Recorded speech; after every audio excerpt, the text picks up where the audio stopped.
Greetings, chess lovers. We are now looking at a puzzle here also.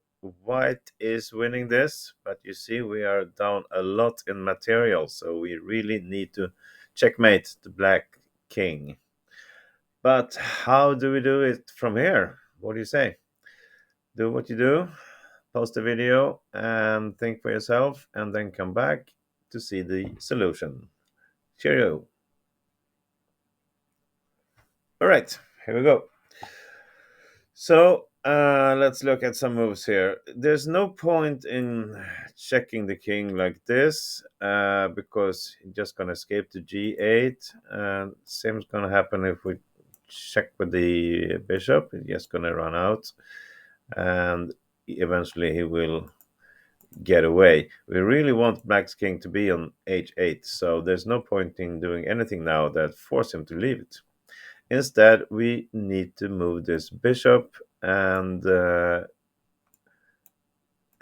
threat checkmate. And we do it with bishop d6. That's the key move for this. Threatening checkmate on the 8th rank. And look at this. Black cannot take this bishop. It doesn't matter if it takes with the knight or the rook. It's going to be, yes, can put some pieces in between, but it's going to be a checkmate eventually. Same here. It's a checkmate in just next move, like this. So okay, but it's not that easy, of course. So after bishop d6, black has two defense lines. One is to move the king out to g8 and then try to escape on f7, and one is to move the rook to g5 to put it in between and block this checkmate. So let's start with rook g5. How do we continue here as white? You want to have a look? Then pause the video again, because here it comes. We give a check anyway on b8. Rook comes to g8, and now it's a beautiful move for white, and it looks like this. Bishop f8. This is threatening bishop g7 checkmate, because the rook will be pinned to the king, so he cannot take it. So black really has to do something about that. But what? He can't move the king. He can't move any of these two pieces to give a check to the king, and of course moving the pawns are not doing anything. So the only thing he can do is just to sacrifice his rook, and then we realize this is a win surely soon enough.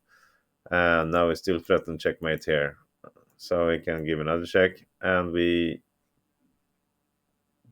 can move back, but then he can go to g8, so it's probably better to take on f6.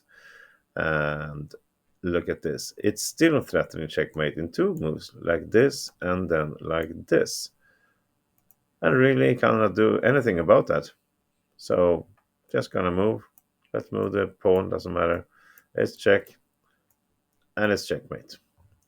So that's nice. That was defense variation number 1. We looked at rook g5. So let's look at king g8 instead. Can you find out how white is winning from here? Well, here it goes. As we said, we want him to be in the corner, and now he's trying to escape. I don't like that. Let's put him back in the corner. All right, that was the first move. We want the king to be on h8. It's much easier to handle. And now, here comes the move, rook f7, threatening mate on 8th rank again. But this time, he cannot move to g8 because it's going to be checkmate anyway, because the bishop covers this square. And of course, he still cannot take the bishop because it's a checkmate here. So again, he has to play rook g5. And from here, it's a bit different than the other variation, because now we have the rook on f7 instead of on b7. Means we cannot check and then put the bishop on f8. So we got to find another way to win this. from here. Can you see how? Here it comes. It's bishop e7. This threatens the pawn on f6, but not right away. We want to, of course, play rook f8 check first, bring the rook in between, and then take here with checkmate. So this is very, very, very hard for black to defend against. Actually, it's impossible for him to defend against this. He can try with the bishop like this and bring it down, but it's still going to be checkmate. Okay, quite a beautiful checkmate also, I would say. Uh, and of course, bringing the king out doesn't help because it's checkmate in one, still on f8. So, and the knight will not do any good at all. So again, the only thing black can do to prolong this is just to sacrifice his rook. And we take it, we get a check with the bishop, doesn't really matter. Here it's the quickest is just to go back to h6. We're still threatening checkmate, and it still cannot move to g8 because it doesn't help. So just put the bishop in between, it's the only thing. And it's gonna be a checkmate like this. So this is how white wins from this position, even being 2 pawns down and also a knight. Doesn't matter because the king on h8 is under attack. Nice puzzle, I think. Remember to press like on the video, and of course help me out with subscribing my channel. You will get great videos and I will get more recognition. Thank you and bye bye.